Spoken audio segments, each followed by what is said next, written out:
Sir आज CNG bus का उद्घाटन हुआ सर, कितने बस इसके पहले तो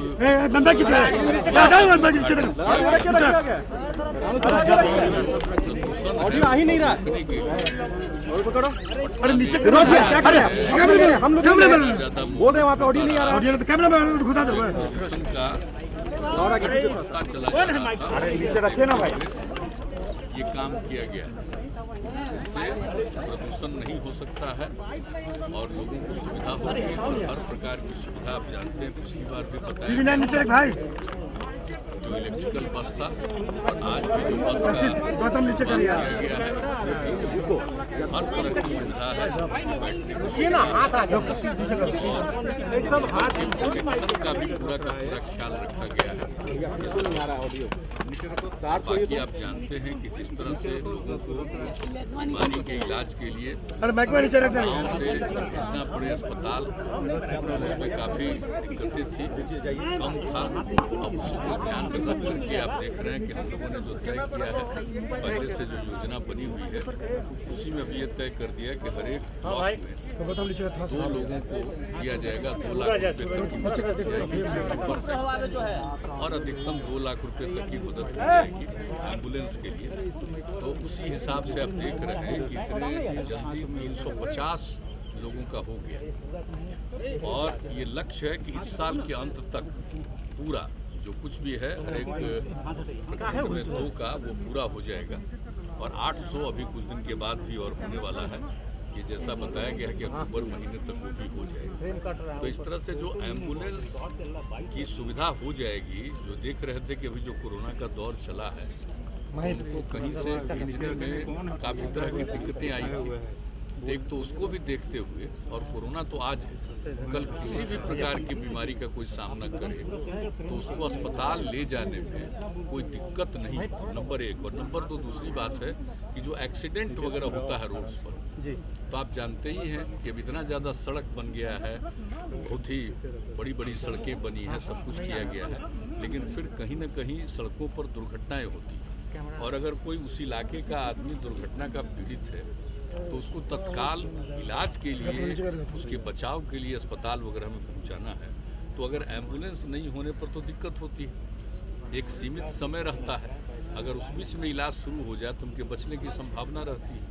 तो इसलिए इस बात का भी ध्यान, सिर्फ यही नहीं कि आज जो कोरोना की स्थिति में जो नौबत है या अन्य बीमारियों का भी, लेकिन साथ साथ एक्सीडेंट का भी कुछ मामला हो तो उसके लिए भी तो ये शुरू किया गया है ताकि ग्रामीण इलाकों में ये उपलब्ध रहे। इसी तरह से अन्य प्रकार से भी हम लोग कर रहे हैं। तो आज जो ये किया गया है आप जानते ही हैं, सब देखे ही हैं, बहुत अच्छी बात है। और पटना टाउन में अब जिस तरह से प्रदूषण को कम से कम करने के लिए, पर्यावरण के संरक्षण के लिए जो उपाय किया जा रहा है, तो आप देख ही रहे हैं, ये भी किया गया। एक सवाल है कि केंद्र सरकार ने कास्ट बेस्ड सेंसस से मना कर दिया है, केवल SC/ST की जनगणना होगी। आपने कास्ट बेस्ड सेंसस की बात देखिए, आप तो जानते हैं कि 2019 में फरवरी में और 2020 के भी फरवरी में हाउस से हम लोगों ने सर्वसम्मति से प्रस्ताव पारित किया है कि जनगणना जाति आधारित होनी चाहिए।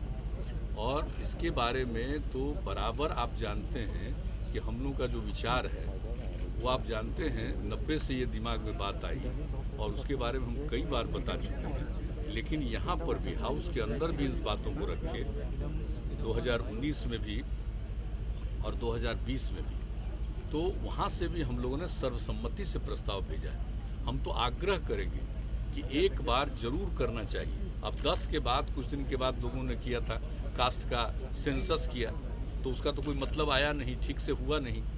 तो जो बन करके तैयार हुआ था 13 में, तो 13 के बाद तो कभी पब्लिश नहीं हुआ कि आखिर किस इलाके में किस जाति की कितनी संख्या है। एक बार जरूर होना चाहिए कास्ट बेस्ड सेंसस, ताकि मालूम हो जाए और जो गरीब गुरबा तबके के लोग हैं, SC/ST के अलावे बाकी जो लोग हैं, उनको भी इसका लाभ मिलेगा और पता चल जाएगा कि सही मायने में इनकी संख्या कितनी है। और जब संख्या का पता चलेगा तो आप उनके उद्धार के लिए भी, उनको विकसित करने के लिए काम करें। तो मैं तो पुनः अनुरोध करूंगा कि भाई हम लोगों का है और उधर जो पार्लियामेंट में ये बताया गया कि नहीं हो पाएगा, तो हम लोग तो आग्रह करेंगे कि इस पर जरूर गौर करिए। और हम पहले भी न सिर्फ यहाँ से प्रस्ताव गया है, हमने बातचीत भी की थी, तो हम लोगों की तो इच्छा है भाई कि होना चाहिए और उस सब के हित में। सर एक सवाल है, दैनिक भास्कर के दफ्तर में रेड हुआ है, इसके लिए तो पूरी कार्रवाई हो रही है और आप जानते हैं कि किस तरह से इसका जांच किया और जांच करने के बाद जो सरकारी कर्मचारी अफसर हैं उनकी भी कोई भूमिका अगर गड़बड़ दिखाई गई तो उस पर भी कार्रवाई हो रही है। तो पूरी की पूरी कोशिश सरकार की तरफ से और डिपार्टमेंट की तरफ से और बाकी सब कुछ का पुलिस और अन्य विभागों की तरफ से भी इसके मामले में पूरे तौर पर देखभाल किया जा रहा है। वैसे तो हम बराबर कहते हैं कि आप चाहे कुछ भी करिए, कुछ न कुछ तो गड़बड़ करता ही है। आप चाहे कितना भी अच्छा काम कर दिए, दुनिया भर को देख लीजिए, तो कुछ लोगों की तो मानसिकता गड़बड़ होती है। लेकिन इसके लिए पूरा प्रयास करना चाहिए कि इसका समाधान हो, कम से कम गड़बड़ी हो सके। वैसे तो गड़बड़ी होने नहीं देना है, हम लोग का तो लक्ष्य यही है कि कोई प्रकार की गड़बड़ी नहीं होनी चाहिए। हाँ नहीं, वो देखिए एक एक चीज पर पूरे तौर पर नजर रखा हुआ है लोगों का, और लोग रिपोर्ट करते हैं रेगुलरली। सारे जगह के डीएम और एसपी या सीनियर एसपी ये लोग भी एक एक चीज को देख रहे हैं, और खास करके जिन इलाकों में आप जानते हैं कि सबसे ज्यादा वहाँ से निकलता है बालू, तो उस सब चीज़ों को भी लोग देख रहे हैं और कहीं कोई गड़बड़ी कर रहा है तो उसको डिटेक्ट करने की कोशिश कर रहे हैं और उस पर एक्शन भी कर रहे हैं और सबको कब्जा में रख करके, और जो सरकार के जो डिपार्टमेंट के नियंत्रण में है उसके माध्यम से जो जहाँ इसकी उपयोगिता है लोगों को इसको प्रोवाइड करने की भी कोशिश करने में लगे हुए हैं। तो इसके बारे में तो एक मीटिंग हुई है और सब लोग इस काम को कर रहे हैं। तो इतना तो हम जरूर कहेंगे कि देखिए भाई, गड़बड़ नहीं करना चाहिए और ठीक से काम करना चाहिए। कोई भी चीज़, किसी भी चीज़ को गड़बड़ी करने पर तो पूरे तौर पर कोशिश कर रहा है, और अगर सरकारी तंत्र में भी कोई गड़बड़ है तो उनको भी छोड़ा जाता है। अभी कुछ लोगों को पता चला है तो उनके ऊपर पूरा पूछताछ हो रहा है, सब कुछ कार्रवाई हो रही है। जो जरूरी बात होगी वो यहाँ के उस पर जो एक्शन। सर दैनिक भास्कर के ऑफिस में नहीं चल पा रहा है, पार्लियामेंट नहीं चल पा रहा, फोन टैपिंग मामले पे हंगामा लगातार जारी है। टैपिंग पे सर क्या है, आपने भी कहा टेक्नोलॉजी है आया है तो इसका एक तरफ लाभ भी है और दूसरी तरफ गड़बड़ी भी है।